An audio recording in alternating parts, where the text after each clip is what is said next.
November 22, 1718, the most famous pirate was dead. What the Empire did with his head is the story. Lieutenant Maynard hung it from his bowsprit and sailed north. Every port he passed saw what was hanging there. At Hampton Harbour it went on a pole, public. Every ship entering the Chesapeake Bay passed it.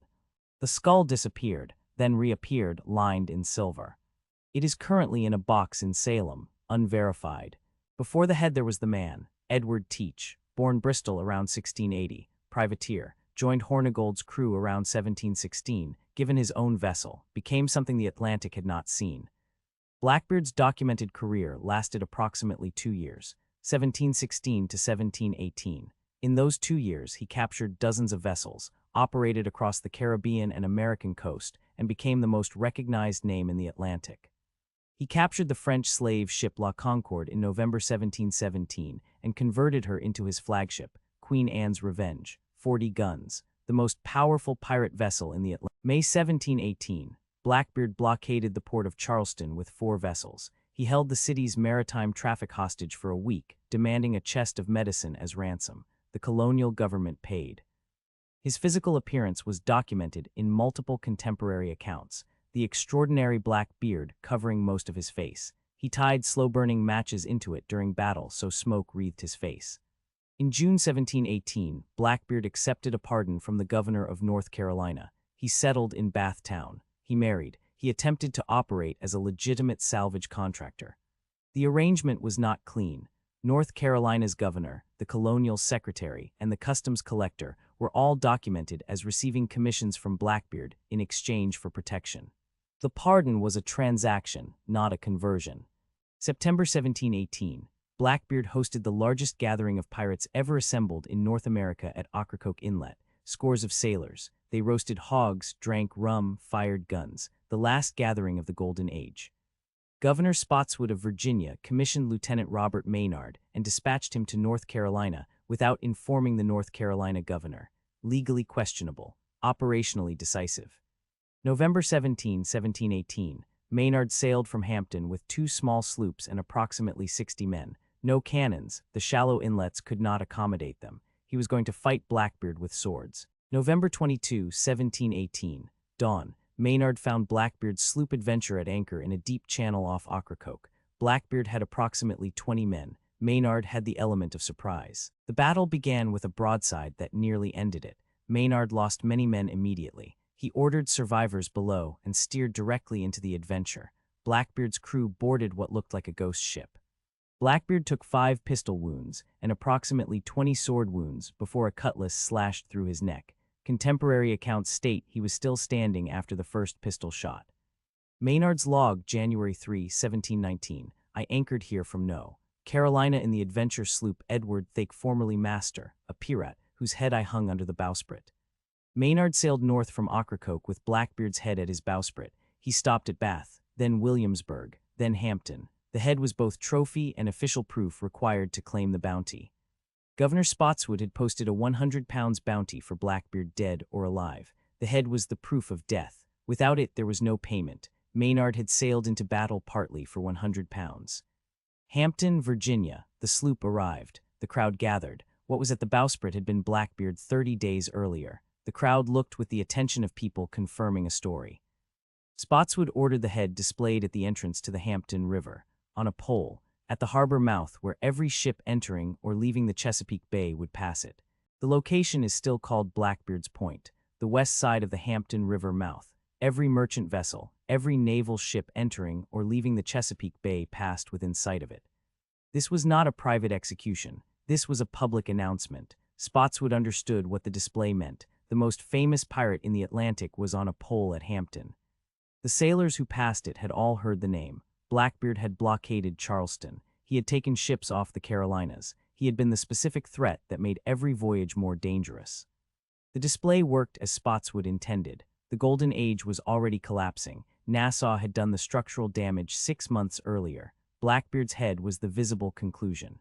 Blackbeard's surviving crew, 15 prisoners from Ocracoke, were tried at Williamsburg in March 1719. 13 were hanged. Their bodies gibbeted along the road as additional warning. The Adventure was sailed to Virginia as a prize. Blackbeard's cargo was inventoried, the bounty was paid, except one question remained open: what happened to the head after the display? The head stayed on the pole for years. Natural decomposition would have made it unrecognizable within months. At some point, the skull was all that remained. Then the skull disappeared. No official record documents what happened when the skull was removed from the pole. No colonial dispatch, no inventory. The most famous object in colonial Virginia simply ceased to be mentioned. Then a skull lined with silver appeared in a Virginia tavern. The proprietor claimed it was Blackbeard's. No documentation supported the claim. The customers drank from it anyway. Silver lining. The skull had been given a silver interior to function as a drinking vessel. Someone decided that Blackbeard's skull should be useful. That decision transforms a relic into an object. The skull moved, Virginia tavern to other hands. The story accumulated with each transfer. By the time historian Edward Rowe Snow acquired it in the 1950s, the provenance was irretrievably murky. Snow brought the silver skull to lectures throughout the 1950s, 60s, and 70s. He claimed it was Blackbeard's. He had no documentation. He displayed it anyway. Audiences were fascinated. Snow died in 1982. His widow donated his entire collection to the Peabody Essex Museum in Salem, Massachusetts. The silver skull went with it. The museum accepted it. They did not put it on display.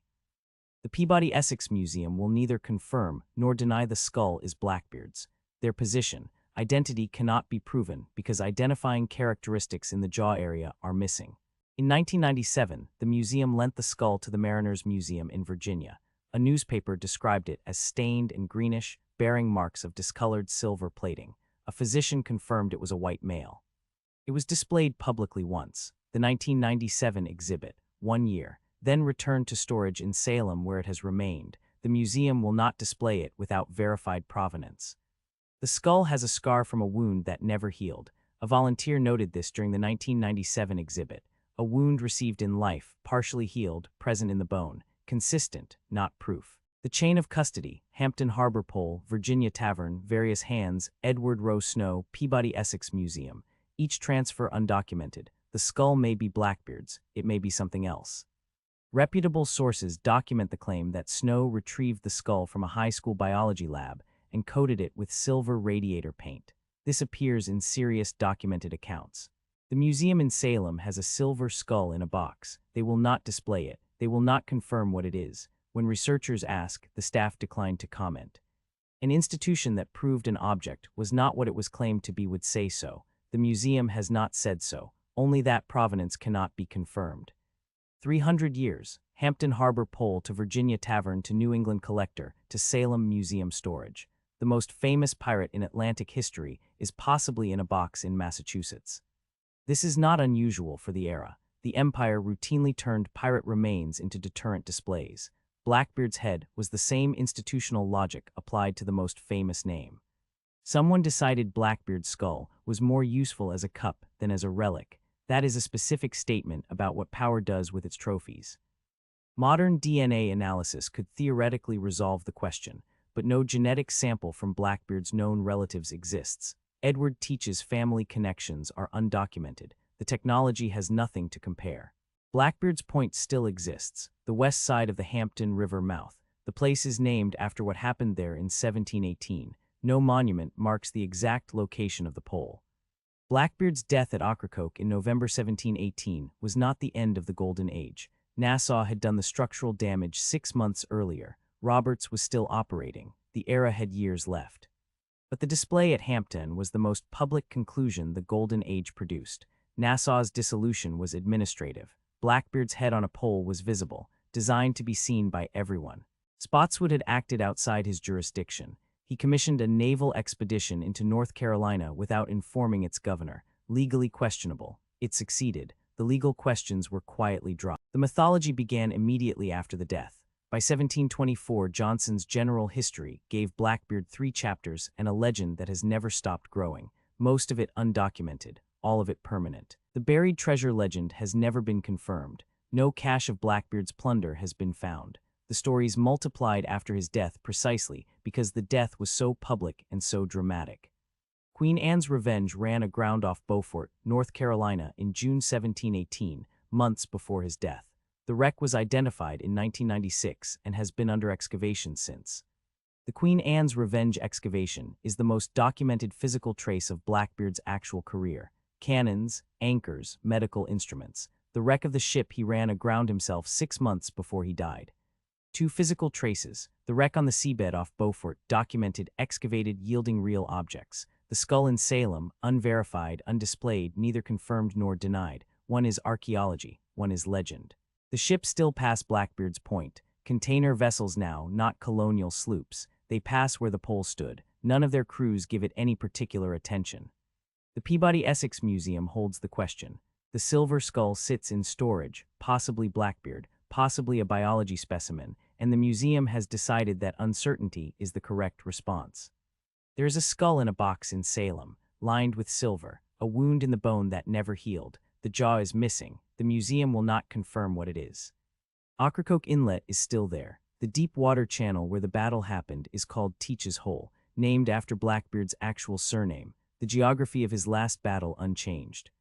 Blackbeard's Point is still there. No monument marks the exact location of the pole. The name is the monument. 300 years of ships passing the same point. Queen Anne's Revenge is still being excavated. New objects emerge from the sediment. Cannons, anchors, a syringe, evidence of medical care on the vessel. The documented career yielding physical evidence 300 years later. The Peabody Essex Museum is still there. The skull is still in storage. The museum's position has not changed since 1998 when the exhibit closed. Neither confirmed nor denied, neither displayed nor destroyed. Blackbeard's documented career was 2 years. His legend has been running for 300. The 2 years produced a wreck off Beaufort and a skull in storage in Salem. The head went from bowsprit to pole to tavern to museum box. Each transfer a degradation of the official intention. Spotswood wanted a warning. What remained was a drinking vessel in storage.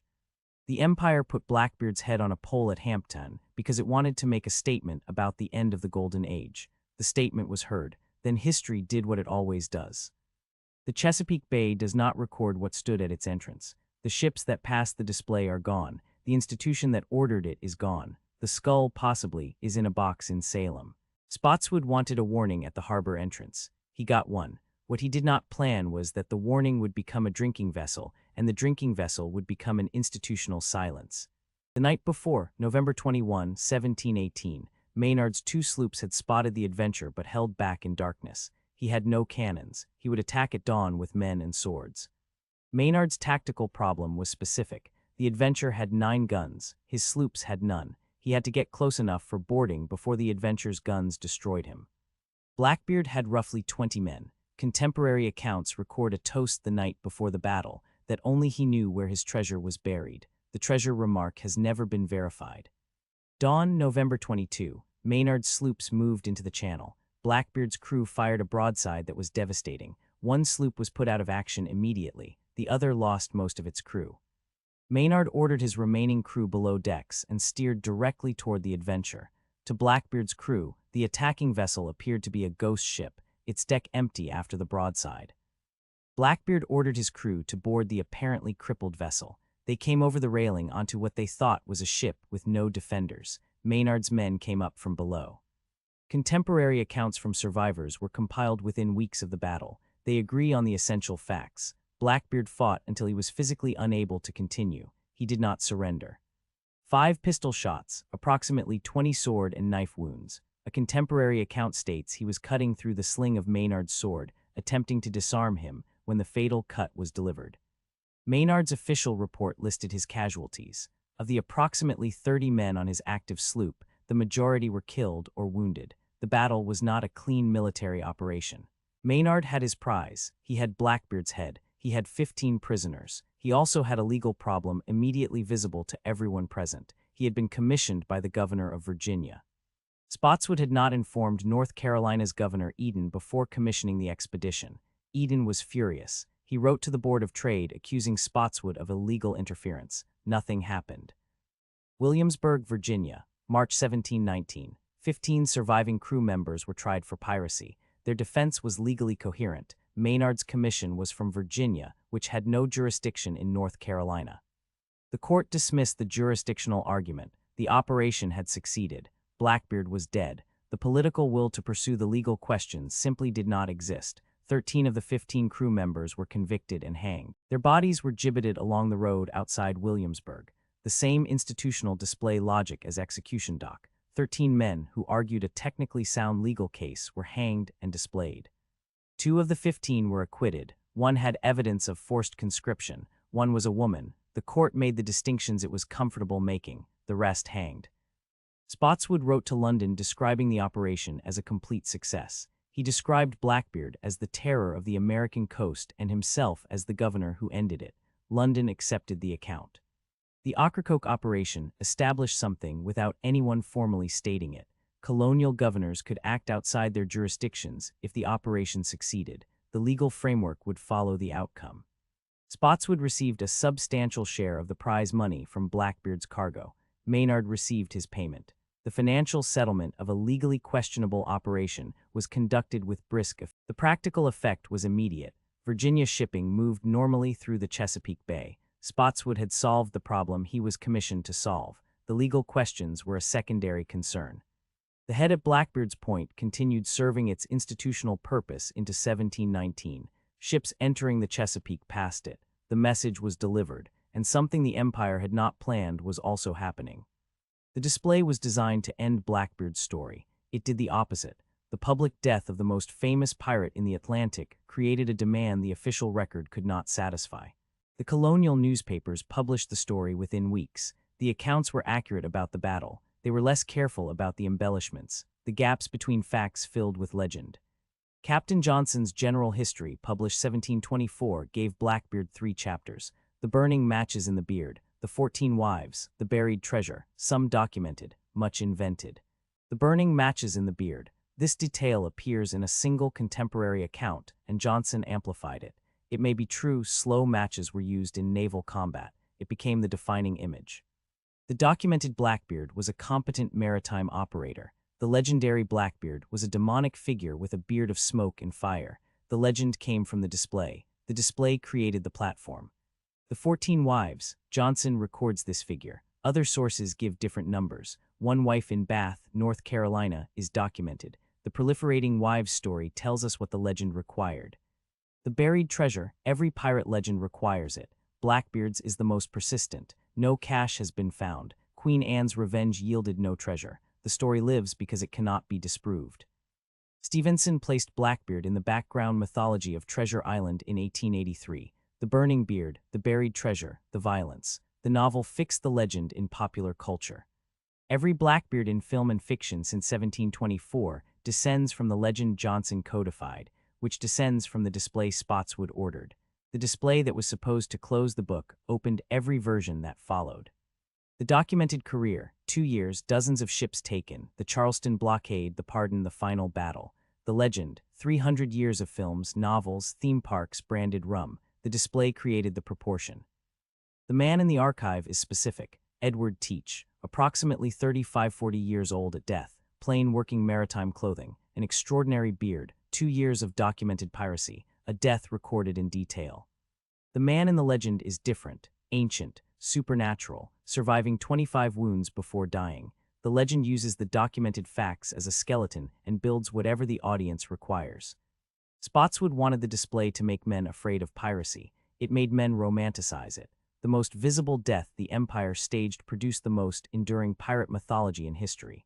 Execution Dock in London and Blackbeard's Point in Hampton, the same institutional logic. Both displays produced legends instead of deterrence. The machine ran perfectly. The outcome was not what it was designed for. Blackbeard died November 1718. The Golden Age had 4 more years. The head at Hampton was the visible conclusion. The actual conclusion came in 1722 with Robert's death off West Africa. Queen Anne's revenge. The French slave ship La Concorde, captured November 1717 off the coast of Martinique and converted into Blackbeard's flagship, 40 guns. The largest and most powerful pirate vessel operating in the Atlantic. Queen Anne's Revenge was operational for approximately 7 months. In that time, Blackbeard blockaded Charleston, took prizes across the Caribbean and American coast. 7 months, 1 ship.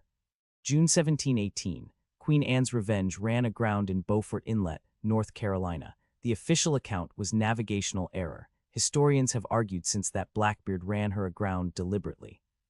Running the flagship aground gave Blackbeard reason to shed most of his crew before accepting the pardon.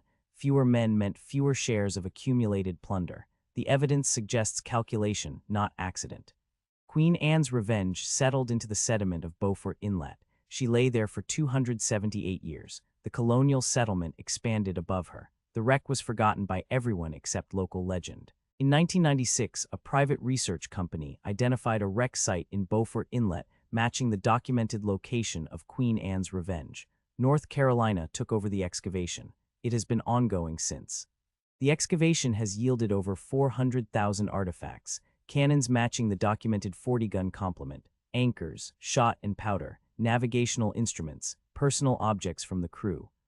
Among the recovered objects, a urethral syringe, a medical instrument for treating sexually transmitted infections endemic among maritime crews, not romantic, specific, exactly what you find on a working vessel. No treasure has been found in the Queen Anne's Revenge excavation. The wreck contains tools of a maritime operation, weapons, navigation equipment, medical supplies. The treasure is in the legend. The wreck is still being excavated. New objects emerge from the sediment each season. The documented career is still producing physical evidence 300 years later. 2 traces: the wreck at Beaufort Inlet, North Carolina, the skull in Salem, Massachusetts, one verified and excavated, one unverified, undisplayed, neither confirmed nor denied. The wreck contains 400,000 objects from the documented career. The skull contains one unhealed wound and no jaw. One is history, the other is legend with a physical form. The place is still called Blackbeard's Point. The skull is still in Salem. The display created the legend that made both relevant. The empire's deterrence became the foundation of 300 years of mythology. The documented man, 2 years, dozens of ships taken, the Charleston blockade, the pardon, the last gathering at Ocracoke, the battle on November 22, 5 pistol wounds, 20 sword wounds, 1 fatal cut. Teach's Hole, the deep water channel in Ocracoke Inlet, where the Adventure was anchored on the morning of November 22, 1718. The geography of the most documented pirate battle is still the same geography. Blackbeard's Point is still there. No monument marks the location of the pole. 300 years of ships have passed the same point. Container vessels now, not colonial sloops. The skull is still in Salem. The museum holds the question. The jaw is missing. The wound in the bone that never healed is present. The identity cannot be proven with what remains. Spotswood wanted a warning at the harbor entrance. He got one. The Golden Age continued 4 more years and ended not because of the head on the pole, but because of Rogers' document. The display was designed to close a story. It opened 300 years of one. The wreck at Beaufort is the man. The skull in Salem is the legend. The empire created both.